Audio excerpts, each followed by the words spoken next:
Bismillahirrahmanirrahim. Assalamualaikum warahmatullahi wabarakatuh. Pertemuan manajemen sumber daya manusia kali ini kita akan membahas tentang pemutusan hubungan kerja atau PHK.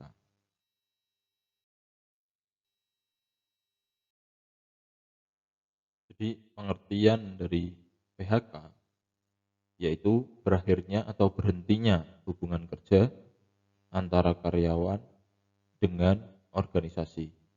Artinya PHK terjadi setelah karyawan diterima oleh organisasi, kemudian keluar atau dikeluarkan. Jadi pemutusan hubungan kerja itu bisa dari organisasinya memutus hubungan kerja dengan karyawannya atau karyawan memutuskan hubungan kerja dengan organisasinya. Jadi itu merupakan pengertian dari pemutusan hubungan kerja. Selanjutnya, ini adalah alasan-alasan pemutusan hubungan kerja. Yang pertama adalah alasan pribadi pegawai tertentu. Jadi alasan pribadi seperti kalau cewek mengikuti suami, kemudian ada alasan-alasan pribadi yang menyebabkan karyawan atau pegawai itu memutuskan hubungan kerja dengan organisasi atau perusahaannya. Kemudian yang kedua adalah pegawai dikenakan sanksi disiplin yang bersifat berat. Jadi ada indisipliner, sifat tidak disiplin di sini, kemudian menyebabkan sanksi yang sangat berat, sanksi sehingga menyebabkan pemutusan hubungan kerja. Kemudian ini faktor ekonomi seperti resesi, depresi dan sebagainya. Nah, ini biasanya terjadi karena akibat dari faktor ekonomi. Kemudian kebijakan organisasi untuk mengurangi kegiatan jumlah pegawai yang dibutuhkan. Seperti di masa pandemi ini, memang banyak organisasi yang mengurangi kegiatannya dengan alasan new normal, dengan alasan new normal, pembatasan kegiatan masyarakat, kemudian mengurangi jumlah yang masuk seperti 50% yang masuk atau seperti yang ada di peraturan Kemenkes tentang seberapa banyak yang masuk kerja. Itu ada di peraturan Kemenkes, kalian cari sendiri itu. Kemudian biasanya adalah syaratnya 50%. Seperti di masa PPKM ini, bahkan sebagian perusahaan seperti mall dan lain-lain itu bahkan tutup 100%. Nah, karena tutup 100% ini bisa menyebabkan pemutusan hubungan kerja karena pemasukan organisasi itu tidak ada, kemudian menyebabkan kerugian, kemudian ada PHK besar-besaran di situ. Nah, itu adalah dari kebijakan organisasi untuk mengurangi kegiatan jumlah pegawai yang dibutuhkan.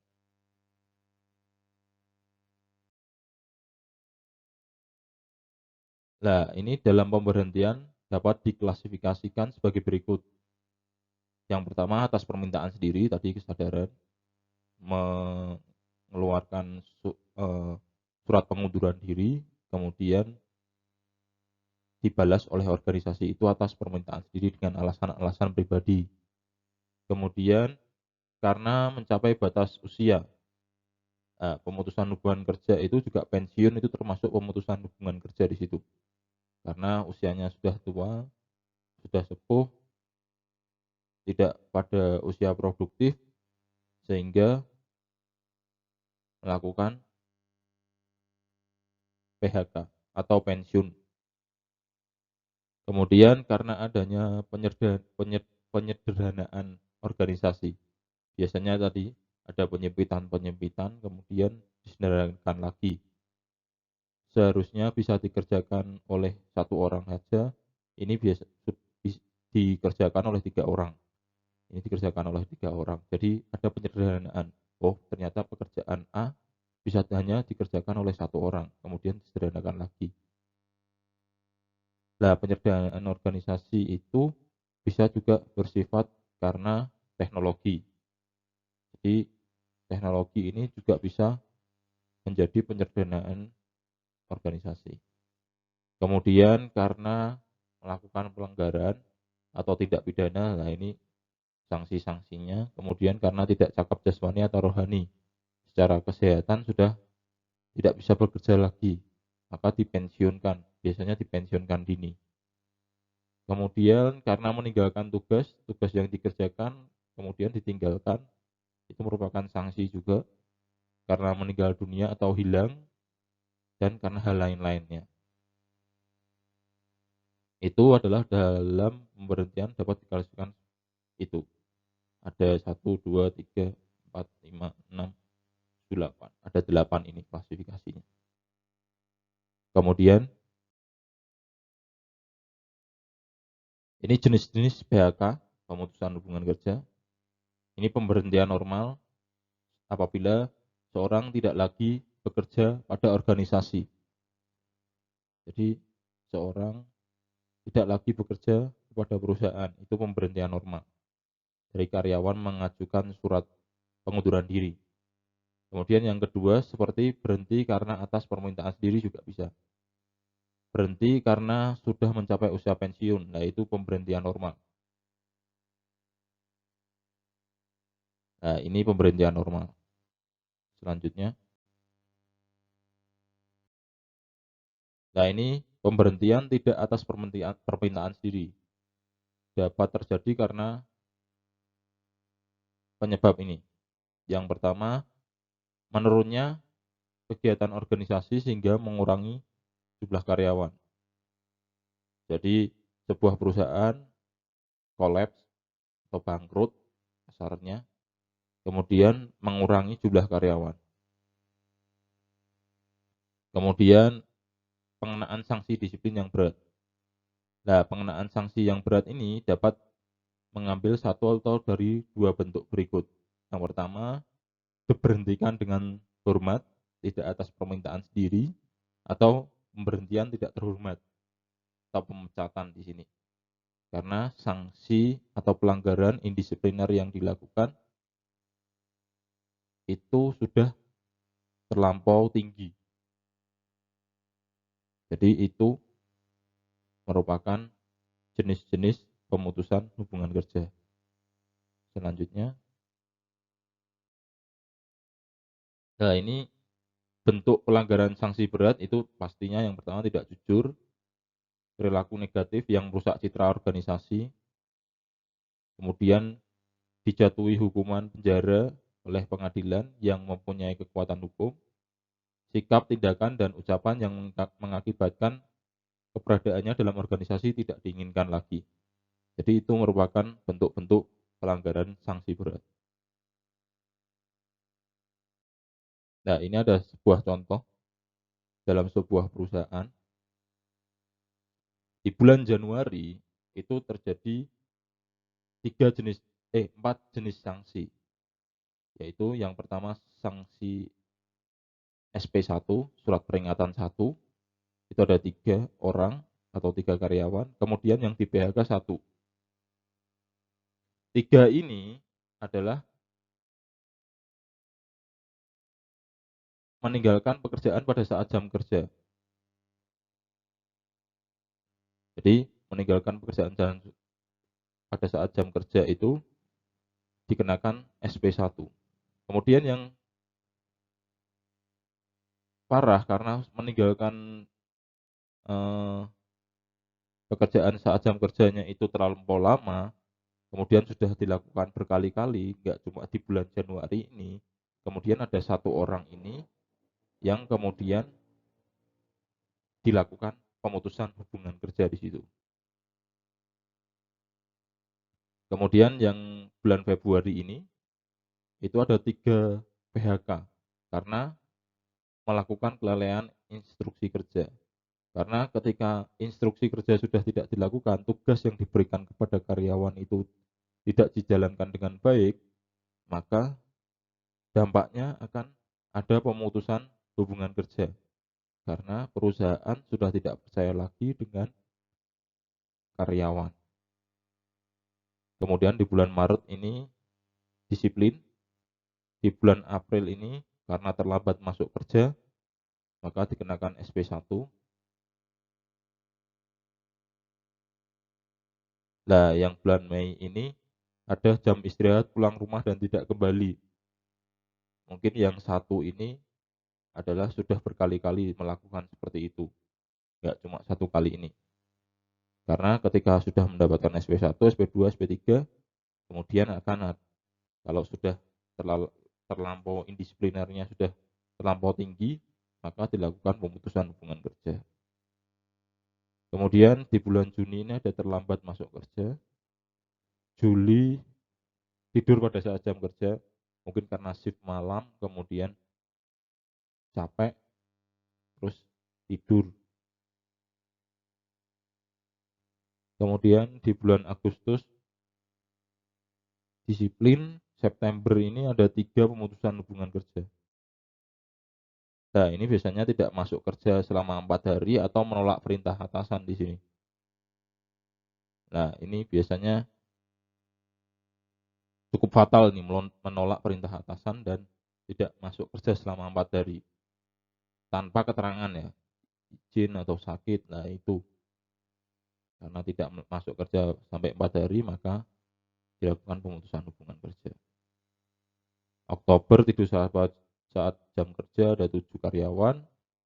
Kemudian November itu terlambat masuk kerja karena sudah 2 kali mungkin diperingatkan selalu terlambat terus masuk ke SP2. Kemudian yang di PHK karena sering izin kerja. Yang terakhir di Desember terlambat masuk kerja. Nah, data-data ini biasanya HRD punya. Bagian Human Resource Department ini biasanya merekap data-data ini. Jadi yang karyawan yang SP itu berapa, kemudian PHK berapa. Nah, data-data ini itu bisa sebagai dasar kalau nanti kalian membuat skripsi dengan tema manajemen sumber daya manusia. Nah, carilah data-data seperti ini. Susah untuk mencari data ini karena ini merupakan sebuah rahasia dari perusahaan. Akan tetapi, apabila perusahaan tersebut memang berniat untuk mengembangkan perusahaan tersebut, biasanya peneliti diberi akses ke sana dengan cara-cara yang pastinya penjelasan kepada HRD atau Human Resource Department itu harus baik. Itu contohnya. Selanjutnya, nah ini merupakan strategi untuk memperkecil resiko akibat pemutusan hubungan kerja. Yang pertama adalah memperkecil turnover atau keluar masuknya karyawan dengan cara pendekatan-pendekatan jasmani dan rohani. Jadi pemimpin membuat karyawan itu nyaman, senang, sehingga itu dapat memuaskan kebutuhannya, yaitu kebutuhan jasmani dan rohani. Jadi melakukan pendekatan-pendekatan secara kejiwaan, secara hati ke hati. Nah, karena pemimpin itu sebagai teladan, maka pemimpin harus memberikan kenyamanan dan contoh yang baik di situ. Kemudian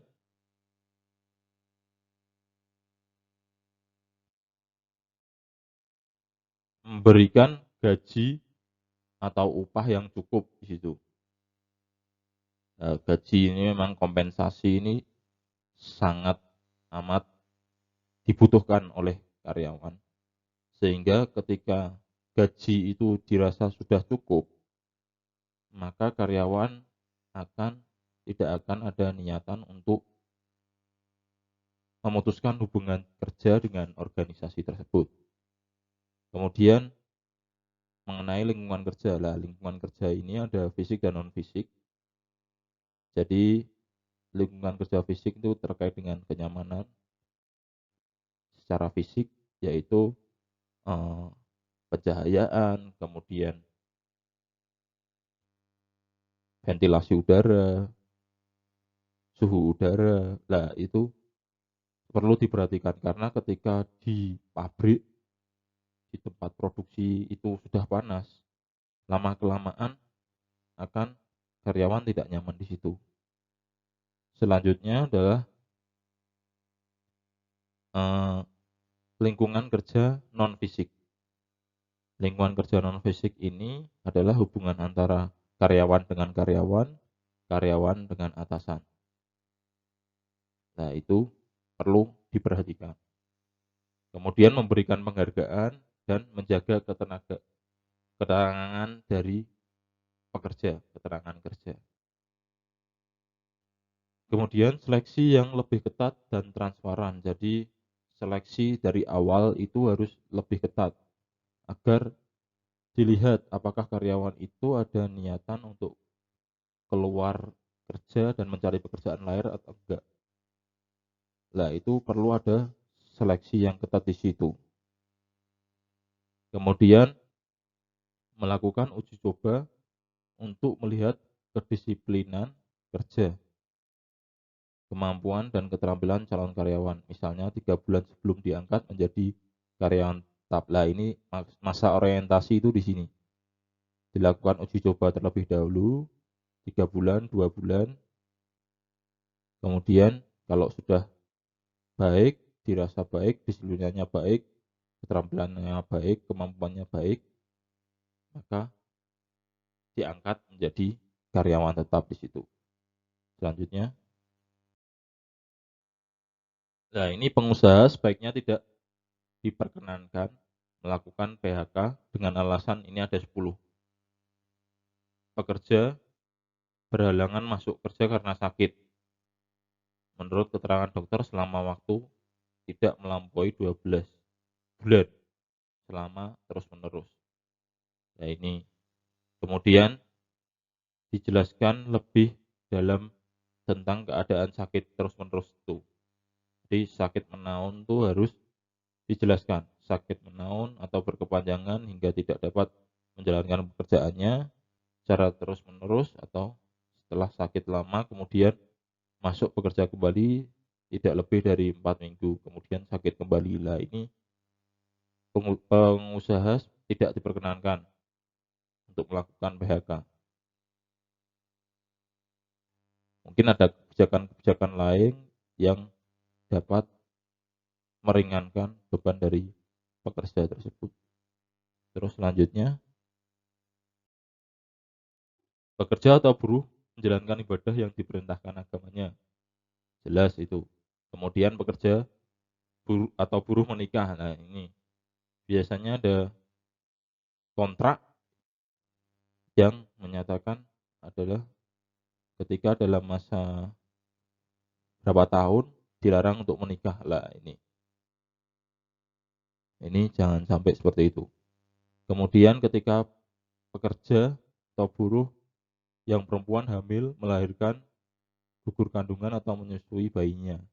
Karena di sini ada peraturan cuti hamil di sini. Jadi jangan sampai diputuskan hubungan kerjanya. Kemudian pekerja mempunyai pertalian darah atau ikatan perkawinan dengan buruh lainnya di dalam satu perusahaan yang telah diatur dalam perjanjian atau peraturan perusahaan atau perjanjian kerja bersama. Selanjutnya,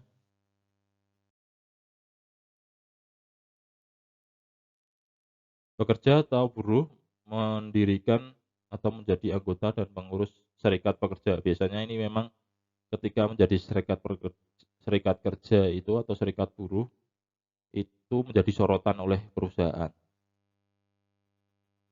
Kemudian pekerja atau buruh mengadukan pengusaha kepada yang berwajib mengenai perbuatan pengusaha yang melakukan tindak pidana kejahatan.